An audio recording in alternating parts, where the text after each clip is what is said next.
ทุกคนสวัสดีครับพอดีผมจะพูดเรื่องเกี่ยวกับคอมพิวเตอร์นะครับเราจะใช้เกี่ยวกับ CNC เดี๋ยวมาฟังกันว่ามันเป็นยังไงบ้างทุกวันนี้เนื่องจากผมเห็นโพสต์ในกลุ่มเกี่ยวกับคอมพิวเตอร์ที่ใช้ควบคุม CNC นะครับในแมท3อะไรพวกนี้ซึ่งผมก็ไม่ได้ไปตอบอะไรหรอกผมค่อนข้างเป็นห่วงในเรื่องของวิธีการคิดแล้วก็วิธีการทำนะครับผมก็เลยและเป็นการดีที่ผมจะต้องบอกให้ชัดเจนว่าระบบของเราต้องทำอะไรยังไงบ้างเพื่อความโปร่งใสที่สุดนะครับไม่มีกุ๊กกักอะไรใดๆทั้งสิ้นทีนี้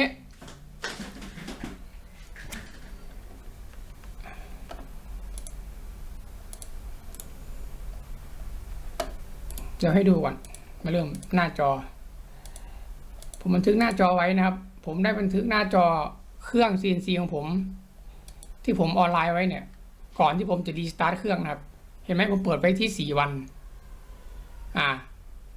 ที่4 วันคือตามจริงเปิดมานานกว่านี้แล้วแหละแต่ว่าลองรีสตาร์ทเพื่อที่จะเคลียร์ระบบเพราะว่าก่อนหน้านี้มันโดนไวรัสไงซึ่งนี่แหละคือปัญหาใหญ่เลยของคอมพิวเตอร์ผมก็เลยต้องสร้างระบบแบบว่าเราไม่ห้ามเสียบแฟลชไดรฟ์ห้ามเสียบแฟลชไดรฟ์ทุกตัวเลยเพราะว่าเราอาจจะมีลูกน้องใช่ไหมล่ะหรือใครไม่รู้เอาแฟลชไดรฟ์มาเสียบอย่างเดียวมันเป็นไวรัสบางทีมันมองไม่เห็นมันรันอยู่เบื้องหลังไงเพราะว่าระบบของผมเนี่ยผมต้องตรวจสอบทุกตัวเลยว่าใครทำอะไรยังไงบ้างเช็ครายชื่อเลยคุณจะมารันมั่วซั่วในคอมเครื่องนี้ไม่ได้เพราะว่ามันเป็นเครื่อง CNC ไงอันนี้น่าเป็นหน้าต่างนี่แหละ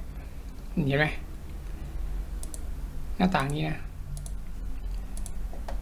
อันนี้เนี่ยมันเดินเบาอยู่ที่ 14% เพราะว่ามันมีโปรแกรมรีโมทด้วยไงเห็นไหม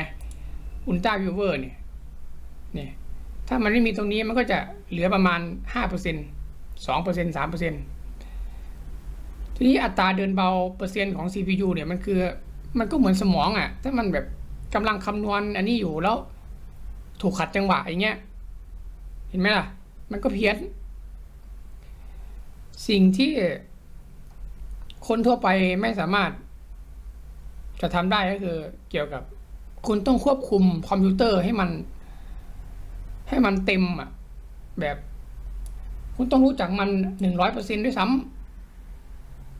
ำเพราะว่ามันคือหัวใจของเครื่อง CNC ไงมันคือสมองแล้วไปบอกว่าใช้ DCS ใช้แบบออฟไลน์ดีกว่านู่นนี่นั่นใช่ไหมคอมพิวเตอร์เนี่ยเป็นเทคโนโลยีที่มนุษย์สร้างขึ้นมาคือสุดยอดที่สุดแล้วนะครับถ้าเราใช้มันเป็นใช้มันถูกต้องขีดความสามารถมันขยายไปได้อีกเยอะถ้าเราไม่ใช้คอมพิวเตอร์เราเหมือนกับระบบที่หูหนวกแล้วก็ตาบอดมันสื่อสารกับเราไม่ได้ทั้งที่มันมีจอมันมีลำโพง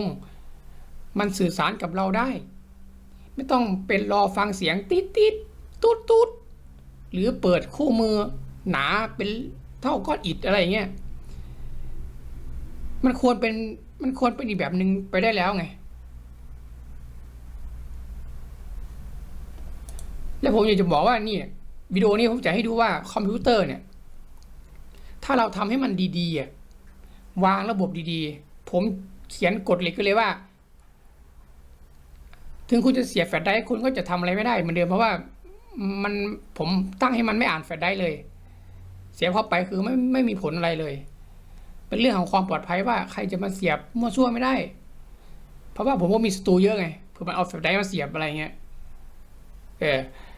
เราจะส่งไฟล์ออนไลน์ระบบส่งไฟล์ผมก็ลองทำขึ้นมาแล้วมันจะมีทั้งแบบ Google Drive ของเราเองใช่ไหมแล้วก็เป็นดรอปจาก Microsoft Edge เห็นไหมเราจะโยนไฟล์เข้ามาจากคอมเครื่องไหนของเราก็ได้ โยนไฟล์เข้ามามันก็จะโผล่มาตรงนี้แล้วก็กดดาวน์โหลดเพราะว่าแค่ไฟล์ G code เฉยๆมันเป็นแค่ตัวหนังสือไงมันไม่มีอะไรที่ต้องขนาดนั้นไงโยนเข้ามา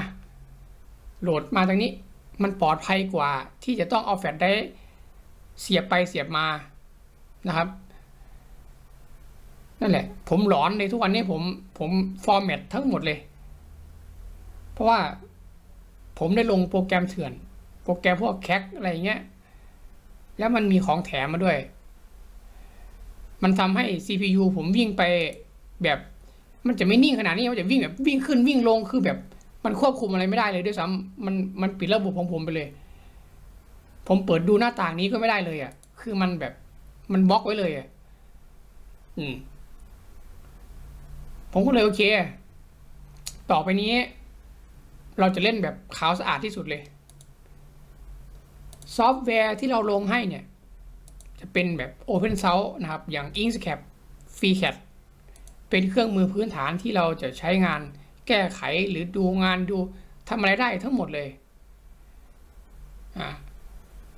ทุกอย่างเป็น Open นะครับเราจะไม่แคคเราจะไม่ใช้โปรแกรมเถื่อนถ้าคุณใช้คุณก็ใช้คอมอีกเครื่องอื่นไป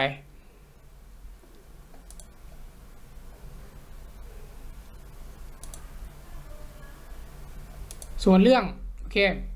เดี๋ยวผมเปิดกล้องให้ดูส่วนเรื่อง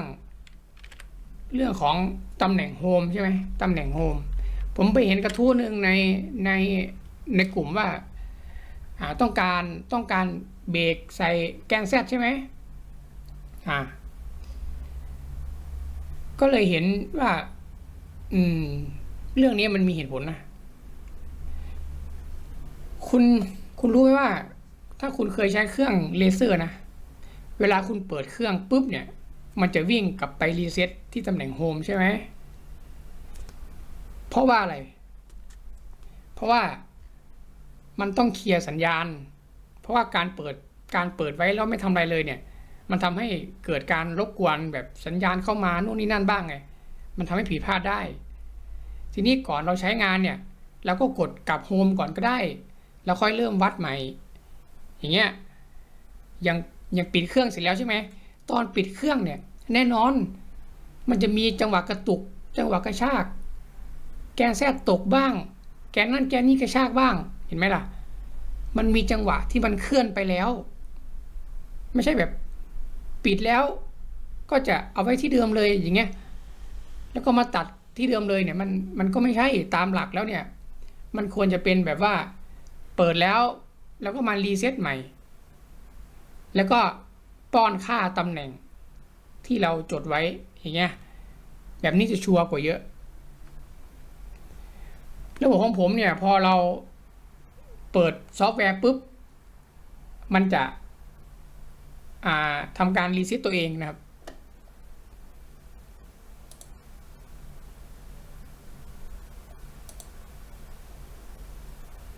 เห็นไหมมันจะรีเซ็ตแกน x แกน z แกน x แกน y ทุกแกนก่อนมันจะมีโลโก้ขึ้นมาเห็นไหมพอโลโก้หายก็คือพร้อมทำงาน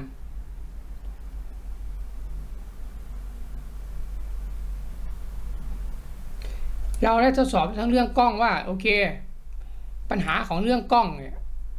มันจะมีจังหวะที่มีประสิทธิภาพก็คือจังหวะช่วงนี้ช่วงที่มันแบบไม่ล้นขอบเพราะว่ากล้องบางตัวเลนมันโค้งไงมันทำให้ภาพเรามันโค้งถ้าเราจะวัดงานแบบให้มันแบบเต็มเลยเงี้ยมันก็ไม่ใช่มันจะมีจังหวะที่มันมีประสิทธิภาพก็คือช่วงเนี้ยช่วงแบบไม่เกิน150มิลอะไรเงี้ยนั่นแหละผมก็เลยต้องสร้างกฎพวกนี้มาทั้งหมดว่ามันต้องทำแบบนี้มันต้องทำแบบนี้นั่นแหละ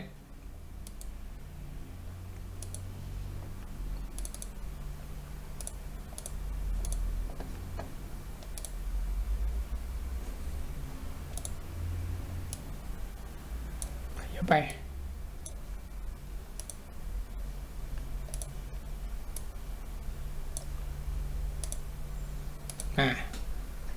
เห็นไหมโปรแก ค่นี้ก็ใช้ได้แล้วพร้อมใช้แล้วเดี๋ยวคลิกดูเปอร์เซ็นต์สิ22%เดี๋ยวผมจะลองเปิดดูนะครับผมจะลองเปิดซอฟต์แวร์ให้ดูซอฟต์แวร์ของเราเดี๋ยวปิดไว้ก่อนผมอธิบายให้ฟังว่าบางคนถามว่ามันไม่กวนเครื่องมันไม่หนักเครื่องหรอเดี๋ยวผมจะอธิบายลอจิกให้ฟังนะครับว่ามันทำงานยังไงเห็นไหม Microsoft Edge มันยังเปิดอยู่มันก็กินแรมไปแล้วนี่ตั้งเยอะคือเราไม่ใช้แล้วก็ปิดไว้นะครับเราเปิดเพื่อแค่ใช้งานเท่านั้นพอไม่ใช้แล้วก็ปิดไว้ระบบของผมก็เช่นกันซอฟต์แวร์ที่ผมสร้างขึ้นมาเนี่ยอันไหนไม่ใช้ก็ปิดมันโชว์มันแสดงให้พวกคุณเห็นเฉยๆว่าพวกคุณจะต้องเลือกอะไร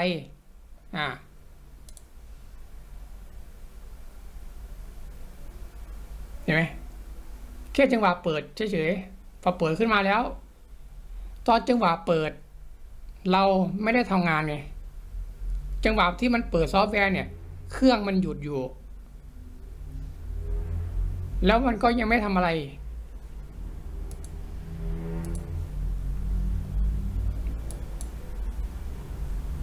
เพราะว่าพอมันทำงานเสร็จแล้วเนี่ยมันหายไปแล้วเนี่ยมันก็เริ่มทำงานมันก็ให้จังหวะให้เครื่องนิ่งก่อนมันถึงทำงานคุณก็จะสงสัยว่าก็นั่นแหละทำไมมันถึงแม่นยำก็เพราะเหตุนี้ไงถึงมันจะมีกราฟิกมากมายแต่มันยังคงแม่นยำอยู่เพราะว่าใครทำงานแล้วให้กลับบ้านไปเลยทำงานเสร็จแล้วปิดไปเลยทำงานเสร็จแล้วปิดไปเลยอย่ามา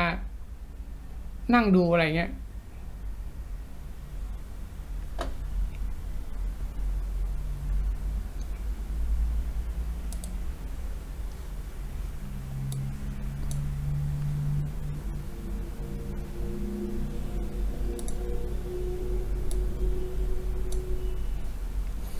เดี๋ยวผมจะเปิดไฟล์ให้ดูนะครับว่าไอ้ที่มันคำนวณ15ตำแหน่งคืออะไรที่ผมบอกว่าใช้เครื่องมือวัดด้วยตาอะไรเงี้ยแต่ถ้าเราใช้ระบบของมันวัดเลยล่ะมันจะเป็นยังไง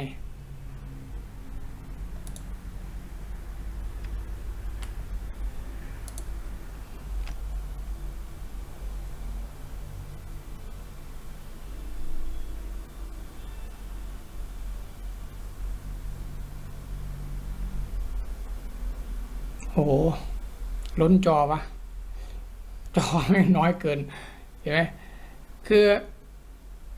นี่คือตำแหน่งที่มันวัดแล้วก็มาคำนวณนะสมมุติว่าของเราสมมติว่าถ้าคุณวัดอย่างเช่นนะคุณวัดได้แค่2ตำแหน่ง3ตำแหน่งใช่ไหมแล้วคุณเอาค่าพวกนั้นน่ะมาบวกกันมารวมกัน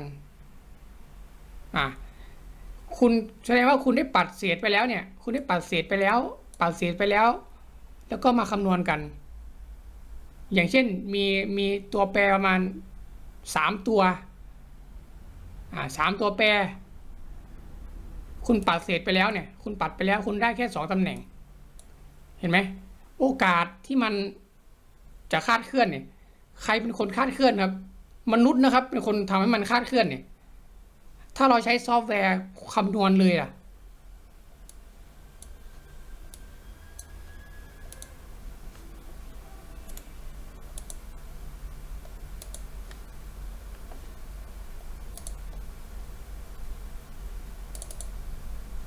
ผมจะเปิดดูไฟล์ให้ดูนะครับไฟล์ที่ผมเซฟมาการคำนวณของระบบของเราเนี่ยระบบใหม่เนี่ยที่ผมบอกเนี่ยมันใช้วิธีการคำนวณก็คือมันไม่ได้เอาค่าที่หน้าจอนะผมใช้ค่าข้างหลังมันเลยค่าแท้ๆของมันเลยก็คืออย่าง1,600ใช่ไหมกับ5ใช่ไหมเอาตรงนี้มาหารกันก่อนแล้วก็มาคำนวณมันก็จะได้ตำแหน่งของมันเห็นไหมคุณเห็นว่ามันจะเขียนว่า home offset ที่ตำแหน่งนี้เห็นไหมล่ะทำไมมันไม่ใส่ว่าเป็นมิลลิเมตรล่ะเพราะอะไร เพราะมิลลิเมตรมันเป็นการที่คำนวณมาแล้วแต่โฮมออฟเซตค่าเนี่ยมันยังไม่ได้คำนวณถ้าเราอยากรู้เราก็เอาไปคำนวณมันก็จะได้ตัวเลขออกมา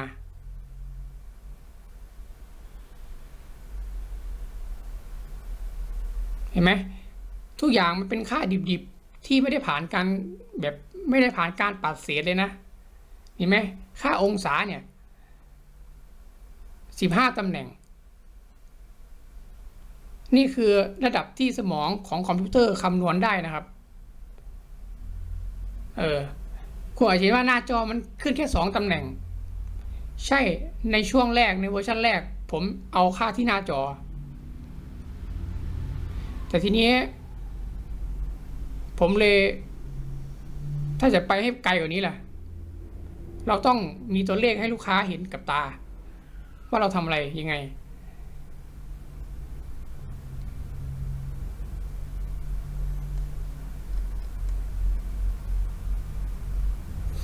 ยกตัวอย่างสมมุติว่าผมวัดตำแหน่งตรงนี้แล้วใช่ไหม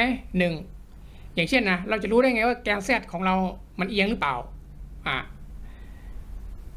ตอนแรกผมวัดที่ระดับ-3 มิลใช่ไหมพอ-3 มิลเสร็จแล้วเนี่ยวัดเสร็จแล้วเนี่ยเราจะได้ตำแหน่งที่ Home Offset มาใช่ไหม x y เราจะได้มาทีนี้ให้เราเลื่อนลงไปข้างล่างอีกตำแหน่งเดิมแต่ว่าลึกกว่าเดิม-8อย่างเงี้ยเราก็จะได้ค่านี้มาคุณเชื่อไหมว่ามันจะไม่เท่ากันแน่นอนเพราะว่ามันจะต้องเอียงแล้วพอไปคำนวณใส่เนี่ยเราก็จะเห็นเลยว่ามันคาดเคลื่อนที่ 0.00 เท่าไหร่ก็ว่าไปเราเห็นแต่ว่าถ้ามันคาดเคลื่อนมากแสดงว่ามันก็เอียงมากหลักการของมัน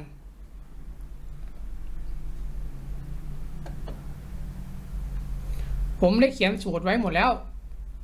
เดี๋ยวผมเปิดให้ดูเพราะว่าเรื่องพวกนี้มันต้องเห็นกับตาไงมันจะได้แบบตรรกะอะไรพวกนี้มันจะได้แบบเห็นกันเลยใครทำอะไรยังไงมันไม่ใช่เรื่องที่มันยากขนาดนั้น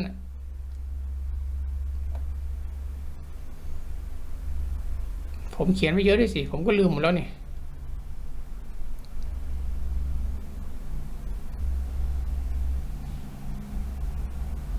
เอาแม่งลืมไปแล้วทีนี้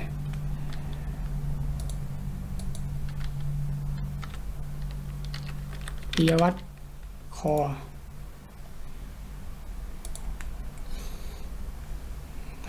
แม่งมีซ้อนอีกมีซ้อนของซ้อนเข้าไปอีกเหรออะไรวะเนี่ยปิยวัฒน์สแตนดาร์ดเหรอขนาดผมยังหลงเองนะทำเองหลงเองครับท่านเอายังมีอีกอะไปไหนวะแม่งยึดเคอันนี้หรือเปล่าไม่ใช่อันนี้เหรอ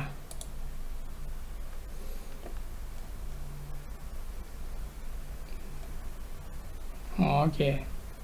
เห็นไหมผมใส่ไปเลยว่าสเต็ป revolution x หารกับอะไรได้ค่าอะไร home offset อย่างเงี้ยคือหารออกมาเลยมันจะได้ทศนิยมยาวๆแหละแล้วเราก็เอามาเราจะมาปัดเศษในจังหวะสุดท้าย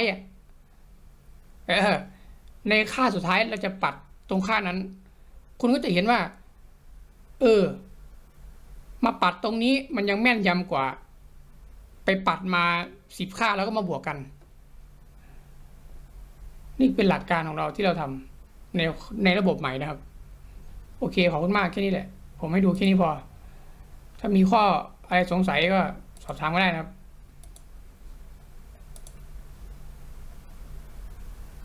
มีอะไรแบบว่าที่ยังไม่พูดสรุปแล้วคือสภาพแวดล้อมของคอมพิวเตอร์นั้นสำคัญเสียบไปเลยแฟลชไดรฟ์เสียบแต่ว่าใช้ไม่ได้เหมือนเดิมแต่ห้ามเสียบจะดีกว่าใช้ระบบส่งไฟล์ออนไลน์เอานะครับ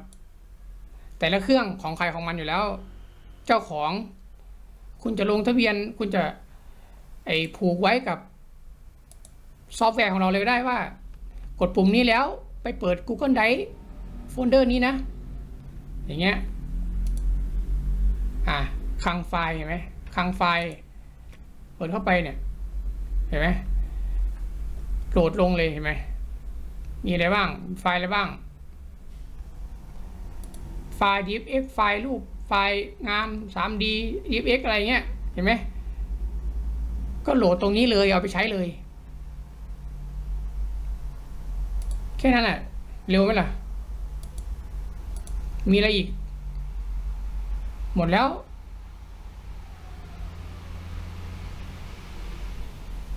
ส่วนถ้าเรื่องความแม่นยำจริงมันแม่นอยู่แล้วถ้า CNC ไม่แม่นแสดงว่ามันพังครับสั่ง100ต้องไป100ครับคืออย่าไปคิดว่ามันจะคลาดเคลื่อนสิมันคลาดเคลื่อนมันเป็นธรรมชาติอยู่แล้วเรื่องของความคลาดเคลื่อนไม่มีอะไรทำงานได้100%หรอกเต็มที่ก็99เอา99เอา99มารวมกันมันก็จะเห็นค่าที่ว่านี่เป็นค่าที่เราต้องชดเชยเข้าไปเข้าใจไหมทุกเครื่องคือคุณกัดชิ้นงานมาเนี่ยในด้านหน้าเครื่องเนี่ยพอคุณกัดเสร็จแล้วเนี่ยโอเคอันนี้คือ00ใช่ไหมคือตรงได้ฉากได้ด้านหน้าเครื่องทั้งหมดเลยแล้วคุณก็หัววัดไปวัดทีนี้พอไปวัดสัก10 รอบเนี่ยแล้วถ้ามันบอกว่ามันเอียงสัก0.001แสดงว่าค่าที่มันคลาดเคลื่อนก็คือเท่าไหร่0.001เพราะในความเป็นจริงมันควรจะเป็น0ไงเห็นไหมหวังว่าจะเข้าใจนะครับโอเคแค่นี้แหละ